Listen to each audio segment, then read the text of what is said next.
அனைவருக்கும் வணக்கம். 22/7/2025 முதல் 28/7/2025 வரை வார பலன் சொல்ல இருக்கிறேன். தனுசு ராசி நேயர்களே, இந்த வாரம் அம்மன் அருளால் சிறப்பான வாரமாக உள்ளது. குடும்ப ஒற்றுமை சிறப்பாக இருக்கும். சொந்த தொழில் செய்பவர்களுக்கு லாபம் உண்டாகும். உடல்நலத்தில் கவனம் தேவை. உடல்நலத்தை நன்றாக கவனித்துக் கொள்ளுங்கள். வேலையூர் உள்ளவர்களுக்கு உத்தியோக உயர்வு கிடைக்க வாய்ப்பு உள்ளது, பயன்படுத்திக் கொள்ளுங்கள். நீங்கள் குலதெய்வம் அம்மன் வழிபாடு செய்து சிறப்பான பலனை பெறுங்கள். வாழ்க வளமுடன், நீங்கள் நலமுடன்.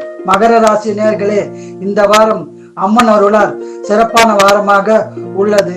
நீங்கள் செய்யும் எந்த காரியமும் வெற்றியை உண்டாக்கும். தொழிலில் மேன்மை, குடும்ப ஒற்றுமை மேலோங்கும். பண வரவு உண்டு, சுப செலவும் உண்டு. நீங்கள் குலதெய்வம் அம்மன் வழிபாடு செய்து சிறப்பான பலனை பெறுங்கள். வாழ்க வளமுடன், நீங்கள் நலமுடன்.